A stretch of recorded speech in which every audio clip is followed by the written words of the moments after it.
सो normally LFT एक group of test है जिसके अंदर हम बिलिरुबिन कराते हैं।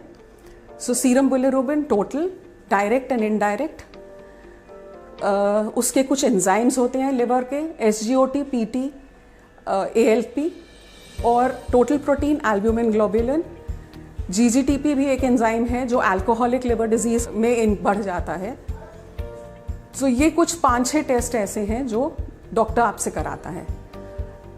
मोस्ट इम्पॉर्टेंट चीज़ जो याद रखने के लिए होती है, आपको जब लिवर फंक्शन टेस्ट के लिए सैंपल देना है तो कम से कम 8 से 12 घंटे फास्टिंग होना ज़रूरी होता है।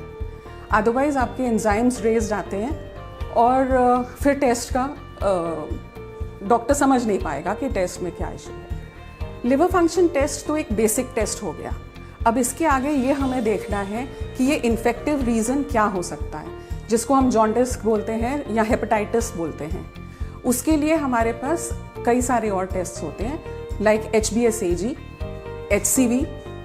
फिर हमारे पास ELISA के कुछ टेस्ट होते हैं, जैसे हेपेटाइटिस A के टेस्ट होंगे, E के टेस्ट होंगे।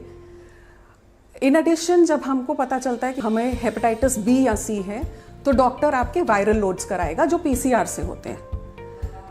जैसे जो नॉन इन्फेक्टिव डिजीजेज हैं उनका LFT तो आपको कराना ही होता है। उसके अलावा आप ब्लड से PT INR वैल्यू भी कराते हैं और आपको एक फाइब्रो स्कैन कराना पड़ता है जो डिफाइन करता है कि आपको कितना डैमेज हो चुका है लिवर का।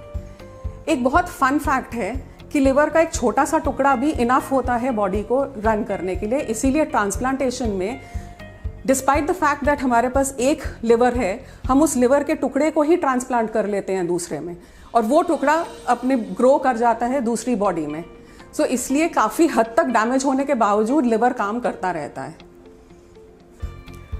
जो आपसे हम ब्लड लेते हैं, फास्टिंग ब्लड सुबह, वो सैंपल हम ले जाके पहले सेंट्रीफ्यूज करते हैं।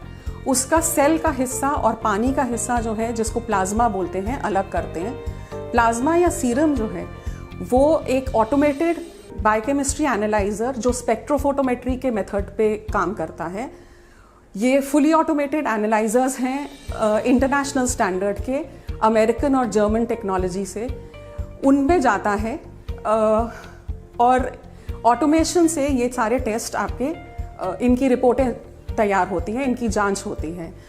हर इंस्ट्रूमेंट के कंट्रोल डेली लगते हैं और टेक्नीशियंस और डॉक्टर्स जो हैं इन रिपोर्टों को एनालाइज करके, इंटरप्रेट करके फिर रिलीज करते हैं आपके लिए रिपोर्ट्स। आई होप जो इस बारी हमने डिस्कशन किया है that is useful to you.